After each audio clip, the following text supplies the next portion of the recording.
어느 한 동네에 의술만 뛰어난 것이 아니라 매우 신실한 믿음을 가진 그런 크리스천 의사가 있었습니다. 그는 자기의 의술을 사용하여 병을 고칠 뿐만 아니라 오는 환자들에게 복음을 끊임없이 제시했는데요, 어느 한 환자가 불신자인데 그 사람이 이 의사 선생님에게 따지듯이 묻습니다. 동정녀 탄생을 믿느냐라는 이 문제로 당신은 어떤 여자가 와서 내가 성령으로 임신했다 하면 그 말을 믿을 수 있습니까? 라고 묻자 이 의사 선생님이 잠시 가만히 있더니 담담하게 대답합니다. 아이, 누가 믿습니까? 아무도 믿을 수 없죠. 평범한 여자가 그런 말을 하면 당연히 믿을 수 없죠 라고 얘기하자 이 불신자가 의기양양해서 거보세요. 아니 그런데 왜 성경에는 이런 말도 안 되는 동정녀가 성령으로 임신했다는 말을 믿으라 그러고, 그리고 왜 그녀에게서 태어난 예수를 믿으라 하느냐라고 이렇게 묻습니다. 그러자 그 의사가 그 불신자에게 이렇게 대답합니다. 분명 저는 평범한 여자가 성령으로 잉태했다 하면 아무도 믿지 않을 것이라고 말했습니다. 그런데 그 여인이 낳은 자가 나중에 자라서 물을 포도주로 바꾸고 파도를 잠잠케 하고 바다 위를 걷고 38년 된 병자를 고치고 죽은 자를 다시 살리고 본인도 3일 만에 다시 부활했다면, 그러면 나는 그녀의 주장을 다시 재평가하게 될 것입니다. 그리고 결론을 내리기를 그녀는 아주 신비로운 그러한 능력으로 그 아이를 임신하게 되었다는 것을 믿을 수밖에 없을 겁니다. 당신은 어떻게 생각하십니까? 라고 물었더니 이 불신자가 아무 말도 못하고 돌아갔다는 겁니다. 여러분, 우리가 믿고 있는 것, 아니 믿고 싶어 하는 것들이 있는데 우리 주변에는 사실 믿지 않거나 믿으려 하지 않는 사람들이 무척이나 많습니다. 그들에게 우리가 믿고 있는 것에 대하여 얼마나 확신을 가지고 또한 믿음의 증거들을 가지고 우리는 과연 이 복음을 선포하고 있습니까? 오늘은 성탄절인데요, 우리가 이 성탄절날 왜 교회에 예배를 드리며 우리가 이 기쁨을 우리가 함께 나누려고 하는 것인지.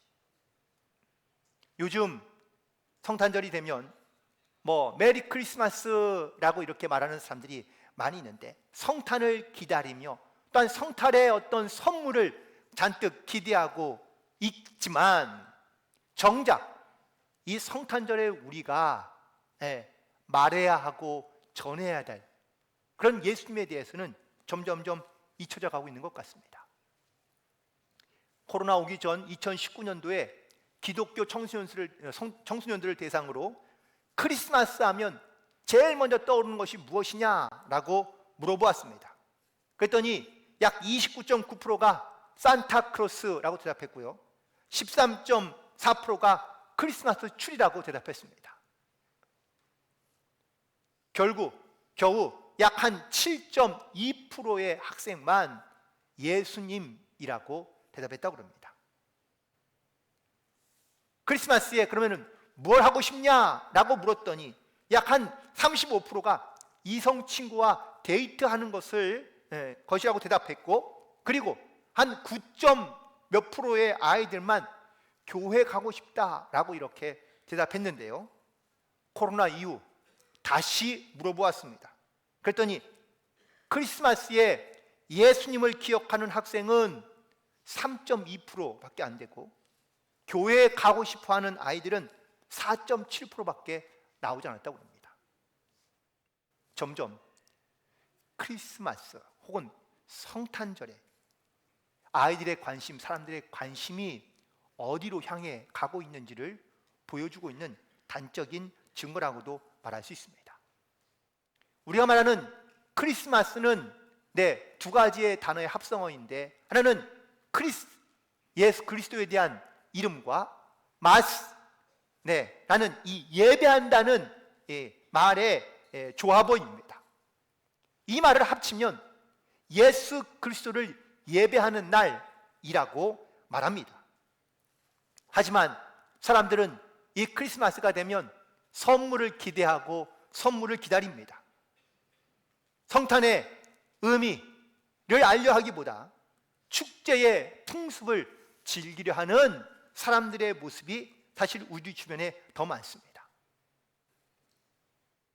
우리가 하나님을 기억하며 또한 이 땅 가운데 오신 예수님을 우리가 기억해야 될 이 성탄절, 우리는 과연 무엇을 기대하며 또한 바라고 있을까?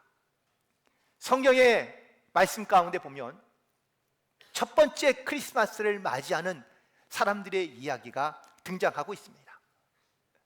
찬송가에도 고요한 밤, 거룩한 밤, 어둠에 묻힌 밤라는 이런 찬양 가사가 있는데, 이 캐롤에 담겨져 있는 그 가사의 내용을 가만히 보면 첫 번째 크리스마스의 풍경을 그대로 우리 가운데 보여주고 있다고 해도 과언이 아닙니다.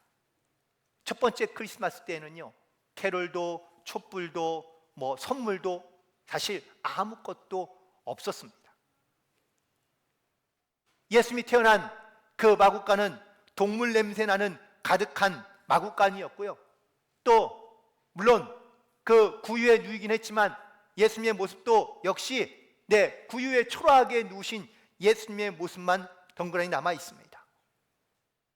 몇몇의 사람들이 예수님을 찾아와 경배하긴 했지만 누구도 주목하지 않고 누구도 관심 두지 않았던 예수님의 탄생의 이 이야기, 이 첫 번째 크리스마스를 맞이한 사람들의 모습이기도 합니다. 그렇다면 그 첫 번째 크리스마스를 맞이했던 사람들은 과연 어떠한 기억으로 그 첫 번째 크리스마스를 맞이했을까?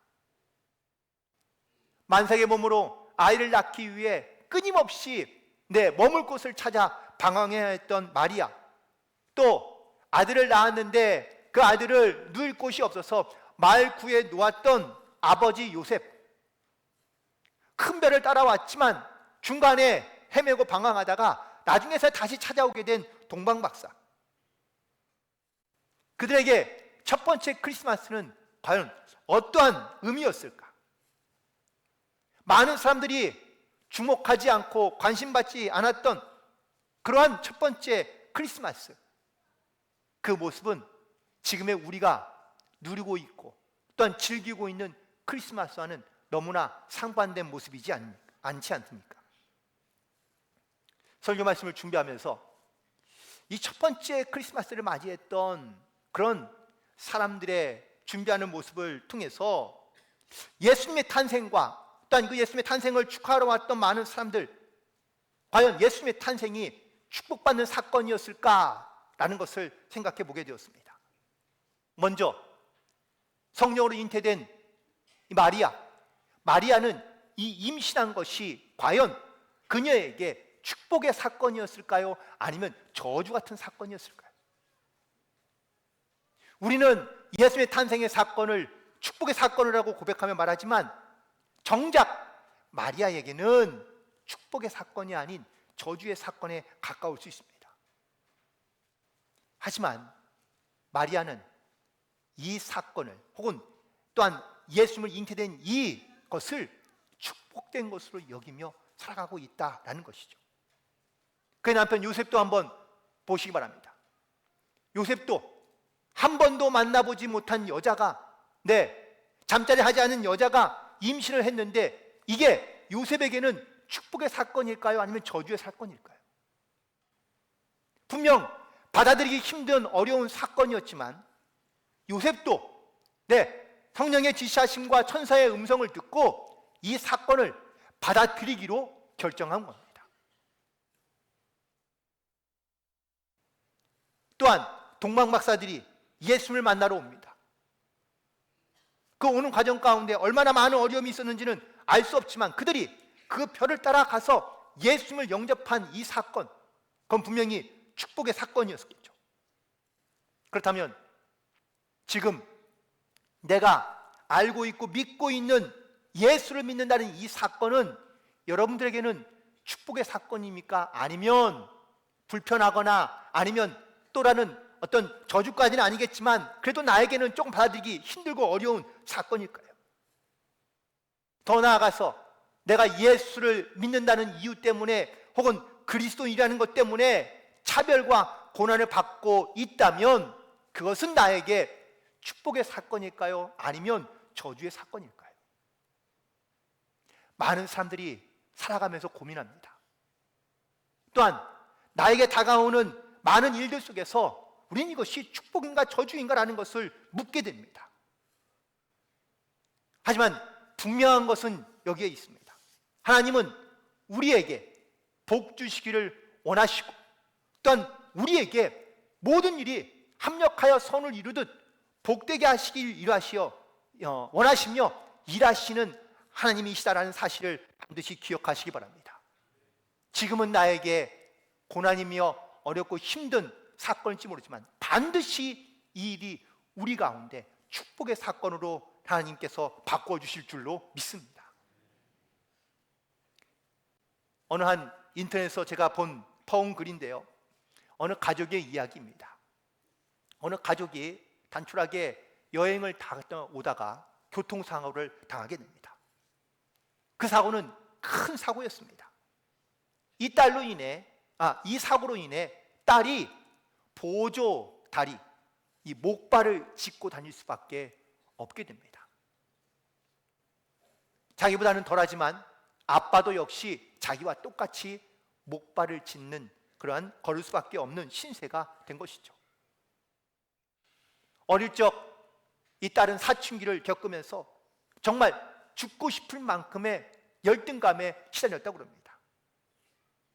밥 먹지도 싫고 치상에 엎드려 울고 있을 때 그나마 나에게 위안이 된 건 그래도 내 아픔을 함께 공유하고 있는 나와 비슷한 아버지의 위로가 자기에겐 가장 큰 힘이 되었다고 합니다. 그 아빠의 사랑으로 사춘기를 무사하게 넘기고 그리고 대학에 입학하게 되었습니다. 대학에 입학하는 입학식 첫날 아빠가 그 딸을 너무너무나 자랑스럽게 여기며 그리고 눈물을 글썽이는 겁니다. 그냥 이제 입학식이 끝났고 그리고 이제 나오게 되었는데 그 학교 정문 앞에서 아주 다급한 일이 생깁니다. 어린아이가 차도로 뛰어들고 있는 겁니다. 그 모습을 본 아빠가 갑자기 짚고 있던 목발을 집어던지니 뛰어가서 그 아이를 건져오는 겁니다. 이 놀라운 광경에 이 딸이 충격을 받은 겁니다. 아빠 목발을 안 집었네? 라고 이렇게 얘기하자 아빠가 얼른 목발을 짚고 서둘러 나가는 겁니다. 엄마에게 말합니다. 엄마 봤지? 아빠가 목발을 안 집어? 라고 이렇게 얘기하자 엄마가 이렇게 얘기합니다. 놀라지 말고 엄마가 하는 얘기를 잘 들어. 너도 언젠가는 알게 될 것이라고 생각하고 있어. 사실은 아빠는 목발이 필요 없는 정상인이야. 사고가 났을 때 아빠는 팔만 다쳤는데 4년 동안 목발을 짚고 다닌 이유는 같은 아픔을 갖고 있어야 너를 위로할 수 있기 때문에 목발을 하고 다닌 거야 라고 이렇게 얘기해 주자 이 딸이 왜 아빠까지 나와 같은 모습을 닮아서 그렇게 살아가야 했는지 이 딸이 나중에는 울음이 터져 나오게 됐다는 겁니다. 아빠는 너를 위로할 수 있는 자기의 모습을 자랑스러워 여기고 그리고 내 아픔을 함께하는 것에 대해서 아빠는 가장 큰 자랑으로 여겼다라고 말하며 아마 오늘 이 아이가 교통사고 날까봐 그 아이가 혹시라도 너처럼 될까봐 아빠가 목발을 버리고 뛰어간 것 같아 라고 이렇게 말해 주었다는 겁니다. 이 딸은 그 아빠의 그 마음과 혹은 모습에 눈물을 많이 흘렸고요. 이후로는 더욱더 마음이 아픈 날이거나 힘든 날이면 아빠의 품에 안겨서 위로를 많이 받았다고 합니다. 하나님이 사람의 모습으로 이 땅 가운데 오신 이유가 무엇일까? 그거는 나의 부족함을 아시기 때문이라고 말할 수 있습니다. 멀쩡한 아빠가 장애가 된 딸의 아픔을 위로하기 위해 스스로 장애의 모습을 가지고 살았던 것처럼 하나님도 우리와 같은 모습이 되어 우리의 아픔, 우리의 고통을 위로하기 위하여 낮은 자리까지 오셨다는 사실, 이것이 바로 성탄절이 주는 예수님이 이 땅 가운데 오신 사건의 의미인 줄로 믿습니다. 여러분에게 혹시 기억나는 크리스마스 선물이 있으십니까? 그래서 저도 설교 준비를 하면서 생각을 꽉 쥐어짜봤습니다. 어떤 선물, 기억나는 선물이 뭐가 있을까라는 것을 고민해보고 또 고민해봤는데 기억나는 것이 하나도 없더라고요. 물론 제가 좀 기억력이 짧아서 한 며칠 지나고 나면 다 잊어버리기 때문에 사실 그런 것도 있긴 하지만, 그래서 제 주변에 가까이 있는 사람들에게 기억나는 크리스마스 선물이 뭐가 있느냐라고 물어보았습니다. 그래서 그 중에서 선택한 이야기입니다. 어릴 적에 할머니가 계셨는데, 물론 제 할머니 아닙니다. 그분 할머니인데, 할머니가 아주 이 멋쟁이 할머니셨다고 그럽니다. 손녀를 위해선 아낌없이 비싼 선물도 그냥 주실 수 있는 분이었고, 또 이 할머니가 일본에 친척이 있어 일본에 올 때마다 갈 때마다 이 손녀를 위해서 선물을 자주 사오셨던 것이죠. 어느 크리스마스 날 새벽송까지 다 마치고 잠이 들게 되었는데 이른 아침에 창문을 누가 똑똑똑 두드리는 겁니다. 그래서 이 아이가 일어나면서 이런 생각을 했답니다. 맞아, 우리 집엔 굴뚝이 없지. 산타 할아버지가 창문으로 오시라는 보다 라고 생각하며 창문을 열었더니 거기에 산타 할머니가 있는 겁니다. 그 할머니는 바로 자기 할머니이죠. 그런데 할머니가 메리 크리스마스 하면서 선물을 주었는데, 선물을 받자마자 너무 궁금해서 할머니한테 감사합니다 인사하고 창문을 닫고 바로 선물을 풀러보았습니다. 그랬더니 꿈에도 그리던 바비 인형 세트가 있더랍니다. 여러분, 지금도 물론 바비 인형 세트는 조금 비싼 거지만 한 40년 전의 바비 인형 세트는 엄청나게 좋은 선물입니다. 그리고 자기 인생에 정말 최고의 크리스마스 선물을 받았다고 기억하고 있습니다. 여러분들, 우리가 알고 있는 고전적인 소설 크리스마스 선물의 이야기 잘 아시죠? 남편과 아내가, 부부가 서로 사랑하는데 크리스마스 날 선물을 주고 싶은데 할 것이 없는 겁니다. 그들이 갖고 있는 것, 아내는 아주 고운 아름다운 머리칼, 남편은 아버지에게 물려받은 유산인 유일한 시계. 그래서 서로에게 정말 필요한 선물을 주고자 아내는 자기의 머리를 잘라 시계줄을 선물하고, 남편은 시계를 팔아 아내의 머리끈을 샀습니다. 그런데 막상 선물을 가지고 둘을 만났는데 서로 둘 다 깜짝 놀랄 수밖에요. 남편이 더 충격이었을 것 같습니다. 기껏 머리핀을 샀는데 머리가 없는 그런 아내를 봤으니 얼마나 놀랐을까요? 하지만 서로에게는 쓸모없는 선물인 것 같지만 사실 가장 소중한 것을 내어 그들에게 선물을 준비하여 준 선물은 아마 그들의 일생 가운데 최고의 선물이 되지 않았을까라고 생각합니다. 우리는 누군가에게 무엇을 채우기 위해서 선물을 준비하는 경우가 많습니다.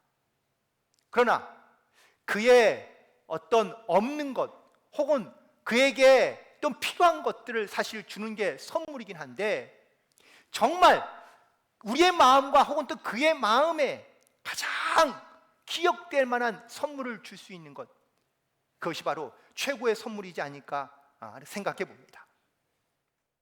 예수님이 이 땅 가운데 오신 이 크리스마스는, 성탄절은 단순히 그냥 예수님이 이 땅 가운데 오셨다라는 것이 아니라 우리에게 가장 필요하고 가장 소중한 그러한 선물이라는 사실을 우리가 반드시 기억해야 됩니다.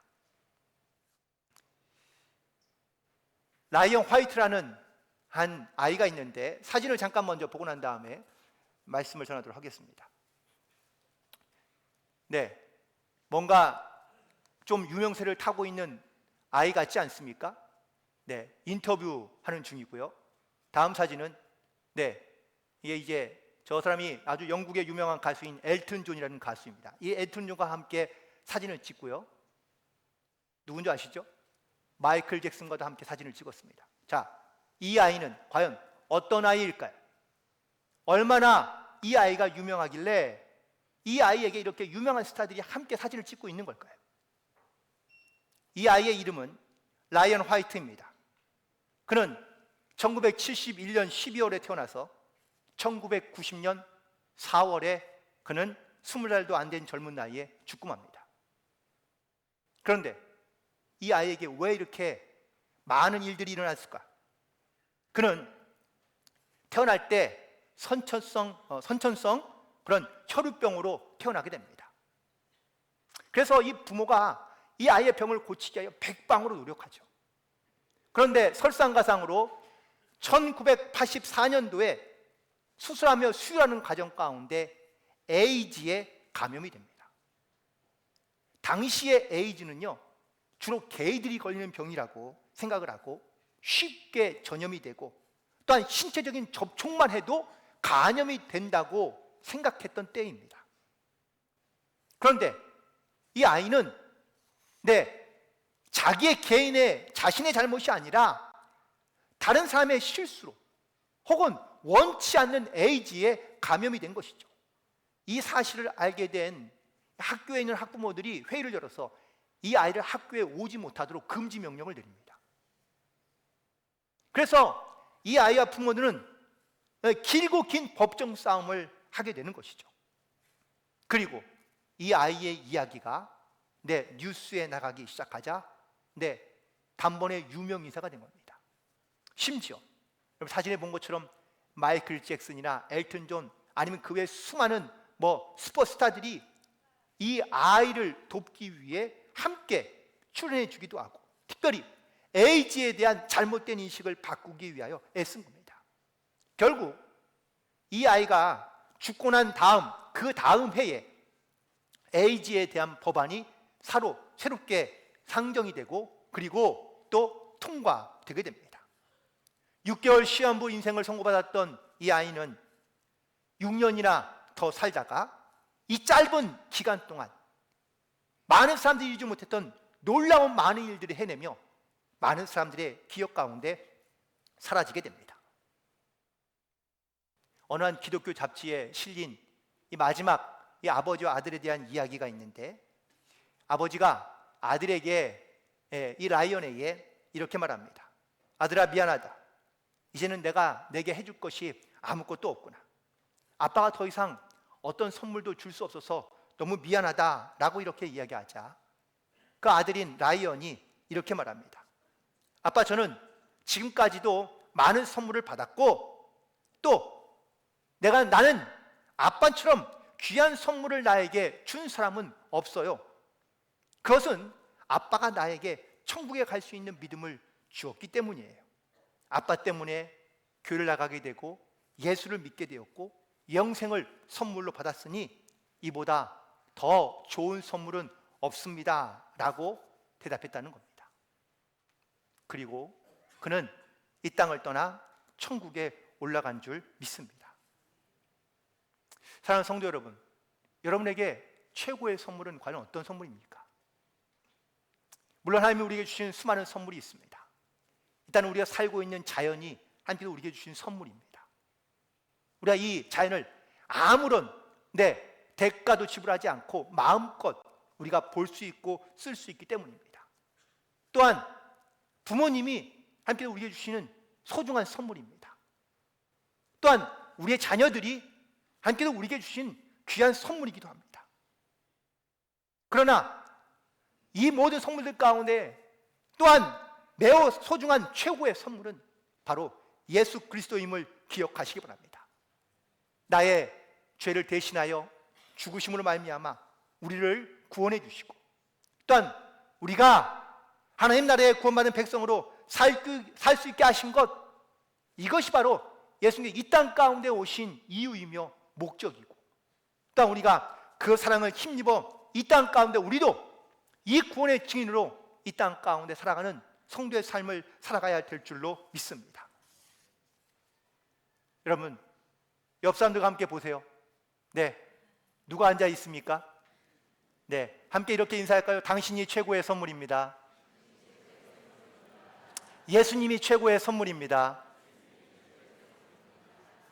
이 최고의 선물의 가치를 알고, 그리고 감사함으로 살아갈 수 있는 성탄절이 되기를 간절히 소망합니다.